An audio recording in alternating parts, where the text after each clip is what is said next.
Bonjour, je suis Anne-Catherine Pozza, conférencière et experte en leadership féminin.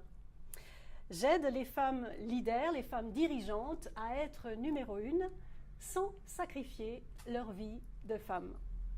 Et j'ai à cœur de partager avec vous des modèles de femmes leaders inspirantes. Je suis aujourd'hui en présence du colonel Monica Bonfanti, commandante de la police cantonale genevoise. Vous avez effectué votre thèse de doctorat en police scientifique et criminologie. Vous avez travaillé dans ce domaine au sein de la police zurichoise, de la police tessinoise, puis au ministère de la Justice des Pays-Bas. Vous avez finalement rejoint la brigade de police technique et scientifique au sein de la police genevoise. Après cette étape, vous avez été nommée à la tête de la police cantonale en 2006. Monica Bonfanti, un tout grand merci pour votre accueil. Merci à vous. Magnifique. Alors, quelles sont les 3 valeurs qui guident vos choix? Les 3 valeurs qui guident mon choix, je dirais les 3 principales valeurs, parce que j'en ai d'autres en fait, et je dirais qu'ils correspondent quand même, et ça tombe quand même très bien, ça correspond aux valeurs que nous véhiculons à travers la police genevoise. La première, je dirais que c'est la loyauté à l'institution avant tout, et aussi une forme de loyauté quand même envers les personnes que nous devons protéger et servir, qui est d'ailleurs notre devise de la police genevoise. Il y a aussi une valeur qui est extrêmement importante et je dirais que c'est l'impartialité. L'impartialité qui consiste en fait à toujours traiter toutes les personnes de la même façon. Ce qui nous intéresse, nous, police genevoise, et moi aussi en particulier, c'est véritablement que toute personne, indépendamment du sexe, indépendamment de l'âge, indépendamment d'où elle vient, elle soit vraiment toujours traitée, bien traitée et toujours en rapport avec ce qu'elle a fait ou respectivement ce qu'elle n'a pas fait. Donc ça, c'est quelque chose qui est très important pour moi. Et il y a également l'égalité de traitement. Toutes les gens doivent être traités de façon égale. Et je dirais que c'est une valeur qui est pour moi très importante. Aussi parce que ça a une influence directe sur l'image de la police. Parce que quand on demande à la population quelle image ils ont de la police genevoise, après on essaye aussi de savoir, indépendamment de l'image, bien, bonne ou pas bonne, qu'est-ce qui influence cette image. Et la valeur numéro 1, c'est véritablement l'égalité de traitement. Égalité de traitement, impartialité. Si la population a l'impression que toutes les personnes elles sont traitées de façon égalitaire par la police genevoise, évidemment, c'est quelque chose qui a une grande influence sur notre image. Et moi particulièrement, je dirais comment ça se traduit ça au jour le jour, parce que c'est aussi ça, derrière ces valeurs, il faut quand même voir comment on peut les faire vivre. Donc moi j'essaye vraiment, toute personne qui me contacte, que ce soit par courriel, que ce soit en fait par courrier, indépendamment si c'est un avocat, si c'est une personne en détresse, si c'est en fait une prostituée pour laquelle nous devons regarder si on peut radier son inscription à la police. Véritablement, les délais de traitement et la rapidité et la bienfacture du travail est toujours la même.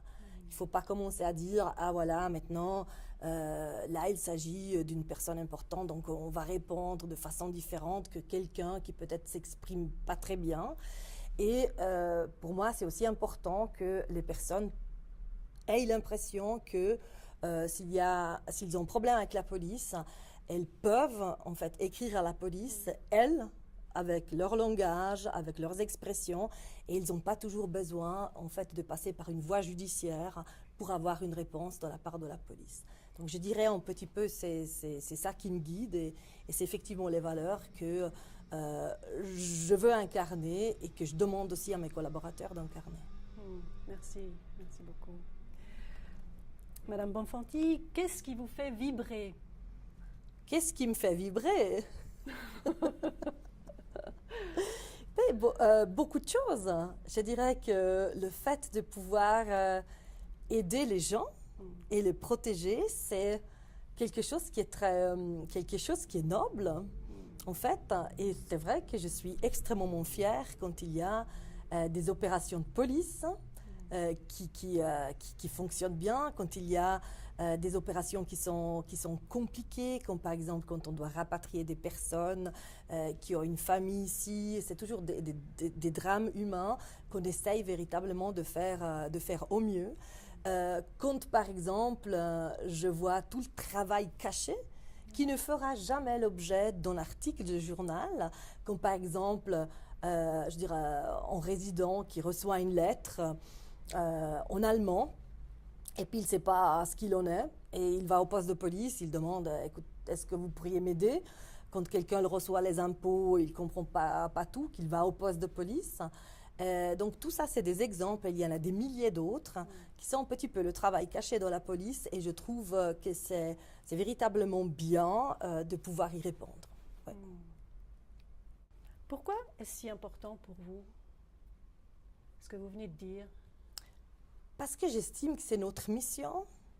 J'estime que c'est la mission. Et à l'époque, en fait, quand j'avais commencé la carrière dans la police scientifique et la criminologie, ce qui m'avait plu derrière l'approche scientifique et technique, c'était aussi le fait que vous avez une scène de crime, et puis indépendamment de ce qu'on pouvait dire ou croire sur cette scène de crime, nous avons les indices techniques qui ne montent jamais et qui permettent véritablement beaucoup de fois de dire, écoutez, vous, la scène de crime, vous l'avez imaginée comme ça.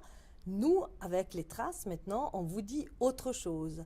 C'est le fait de pouvoir amener de l'objectivité dans ce qu'on fait, et également de pouvoir des fois démonter des thèses qui sont faites peut-être trop rapidement. De dire, écoutez, nous, les indices techniques, ça, c'est pas tout à fait la thèse qui a été retenue, c'est autre chose. Et ça me paraît, c'est quelque chose, en fait, c'est une approche qui m'a toujours bien plu. Quelle est la qualité principale que vous avez mise en œuvre pour traverser brillamment 12 années à la tête de la police genevoise? Vu que je travaille dans une institution où il y a beaucoup de policiers, et vu que les policiers, ils ont beaucoup de caractéristiques, et la principale, c'est quand même de savoir relativement vite avec qui vous avez affaire. Évidemment, je pense que la condition première, c'est quand même d'être soi-même. Parce que si vous jouez un rôle, en fait, ils vont vite le voir. Et surtout, ça n'aurait pas tellement marché parce que j'étais là depuis 6 ans quand je suis arrivée à la tête de la police. Donc, effectivement, ils savaient très bien avec qui ils avaient affaire. Et ça me semble important. Mais aussi, en fait, au début, j'ai eu des espèces de conseils de la part de l'extérieur. De personnes qui disent voilà, maintenant vous êtes commandant de la police, maintenant il faudrait changer votre image, du style vous devriez couper les cheveux, vous devriez mettre des lunettes avec des verres épais. Puis j'ai dit non, écoutez, c'est pas je veux dire, l'image bien évidemment elle est importante, mais je pense que véritablement à la police, je dirais, ce qui est important, c'est véritablement d'être soi-même, parce que si on n'est pas soi-même, on n'est pas à l'aise et on ne peut pas jouer en jeu pendant longtemps. Ce qui fait aussi que, je veux dire, moi j'ai des forces, j'ai des faiblesses, mais j'essaye véritablement de pouvoir combler mes faiblesses avec l'entourage qui m'est propre et qui m'est très proche. Donc c'est ça. Super. Et quelle pépite avez-vous envie de transmettre aujourd'hui aux femmes leaders, pour les aider à être numéro 1 sans sacrifier leur vie de femme? Donc là, vous partez déjà un peu de l'hypothèse qu'une femme doit se sacrifier. En fait, c'est vrai, en homme aussi, hein. Aujourd'hui, on va s'adresser aux femmes aujourd'hui spécifiquement. Alors c'est vrai que bien heureusement, toutes ne sacrifient pas leur vie de femme. Il y a des femmes qui arrivent effectivement à à faire une phase de leur vie dans un certain domaine et une autre. Donc, on trouve des équilibres. Mais peut-être votre touche à vous qui fait qu'effectivement, vous avez traversé toutes ces phases sans devoir sacrifier votre vie de femme. Oui, je veux dire, c'est vrai que moi, je vois plutôt dans le parcours. Hein. Oui. Je veux dire, je vois les obstacles, je les vois dans le parcours. Et je veux dire, je pense que beaucoup de fois, les femmes sont leurs meilleurs ennemis. Dans le sens, et moi-même, je vous l'ai dit, que j'avais jamais pensé d'arriver à la place de commandant de la police. Mais pourquoi? Parce que j'ai pas pensé à aller au-delà de ce que je voyais, en fait. De dire, ben voilà, là, il y a des hommes, alors c'est toujours des hommes. Donc moi-même, je sais ce que ça veut dire quand vous avez ce cliché. Et puis, si quelqu'un de l'extérieur ne l'avait pas cassé, moi, je l'aurais toujours. Donc ça, c'est sûr. Et donc, c'est vrai qu'aussi, à l'intérieur de la police, j'essaye, quand je parle avec des femmes qui souhaitent accéder à un certain poste et puis où ils n'osent pas postuler, où ils pensent que ce n'est pas le moment et tout, j'ai dit, mais écoutez, il faut vraiment essayer. Essayer, qu'est-ce qui peut nous arriver? En fait, on peut arriver qu'on se plante, d'accord?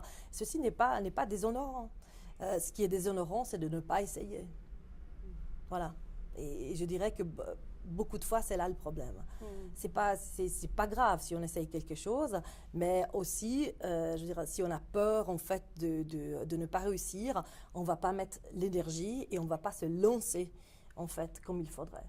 Quand je faisais du patinage artistique, il y avait une formule magique que ma prof, et tout le monde le sait, il dit la meilleure façon de ne pas réussir en saut, c'est de partir en pensant que tu vas tomber. Parce que là, à coup sûr, tu vas tomber. Et donc, c'est vraiment quelque chose que j'ai toujours gardé à l'esprit, parce que je dis, si vous pensez tomber, évidemment, 100% des fois, vous allez le faire. Donc, identifier les conditionnements, les écouter, et puis passer au-delà, et puis, effectivement, y aller en se disant, peut-être que je vais réussir. Oui, mais c'est ça. Je pense que donc aujourd'hui, on a à l'intérieur de la police, les femmes sont partout, sauf dans une unité, c'est le groupe d'intervention, aussi à cause de certains critères physiques. Mais sinon, elles sont arrivées partout. Et aussi, elles ont bien réussi parce que nous n'avons jamais eu la politique de quotas non plus, dans le sens qu'à l'école de formation, on a toujours dit on prend les meilleurs. Alors, il se trouve aussi qu'une année, les meilleurs, c'était 60% de femmes. Ceci n'est pas un problème, parce qu'on ne s'est jamais posé la question, quand il y a 60% d'hommes, tout le monde trouve ça normal. Quand il y a 60% de femmes, ils se disent, mais comment ça se fait? Est-ce que vous avez fait des quotas? Je dis, non, c'est les meilleurs. Alors voilà, donc on n'a jamais pratiqué ça, ce qui fait aujourd'hui le fait que quand elles arrivent quelque part, elles ont eu exactement le même parcours, avec exactement les mêmes contraintes, et je pense que c'est vraiment la condition numéro 1 pour être acceptée. Et comment devient-on commandante de la police genevoise? La police genevoise, à partir de 2000, a connu donc quelques problèmes en matière de gouvernance, dans le sens que, je dirais, il y avait le chef de police de l'époque qui était parti en février 2000, il y avait eu un intérim, il y avait en fait un autre commandant de police, M. Coco, qui a dû partir juste 3 mois avant le G8. Donc le G8, en fait, il a été fait sans commandant de police, il y avait un intérim, et par la suite, il y a un autre commandant de police qui est arrivé, et qui a dû quitter pour des motifs de santé. Donc effectivement, une situation en fait très particulière. Et le Conseil d'État, évidemment, il cherchait un nouveau commandant de la police. Et il avait quand même fait les postulations comme on fait d'habitude. Et puis, donc à l'époque, je n'avais pas postulé parce que je me suis dit, déjà, en fait, dans ma tête, vu que j'avais vu que des hommes, chefs de la police, jamais une fois je me suis dit, donc moi, je pourrais faire ça. Jamais. Donc... Et quand, à un certain moment, le Conseil d'État, il s'est dit, écoutez, avec maintenant la façon traditionnelle on ne trouve personne. Maintenant, on fait une autre démarche, c'est-à-dire on fait une espèce de portrait robot de notre commandant de police et puis on va voir qui peut correspondre à ce portrait. Et c'est vrai qu'à l'époque, dans leur portrait robot, comme je l'appelle, ils avaient voulu casser, montrer une cassure. Donc dire, écoutez, jusqu'à présent, on a recruté selon les mêmes standards, maintenant on essaye de faire autre chose. Et c'est vrai qu'après, quand ils ont fait cette espèce de portrait, ils ont regardé qui pouvait matcher, et puis effectivement, ils sont tombés sur moi. Donc ils m'ont convoqué, et puis c'était Laurent Moutineau à l'époque, et il m'avait dit, ben voilà ce qu'on a fait au Conseil d'État et tout et tout. Et moi, je ne savais pas du tout pourquoi j'étais là. Alors je me suis dit, mais pourquoi il me raconte ça? Et puis il me raconte du portrait robot, et je dis, ah oui, d'accord, très intéressant. Et donc on a pensé à vous. Et ma première réponse, c'était de dire, mais vous n'avez pas vu que je suis une femme? Et lui, il dit, oui, ça, on avait quand même vu. Mais simplement pour vous dire à quel point, en fait, on a des images et puis on est incapable, en fait, peut-être d'aller au-delà.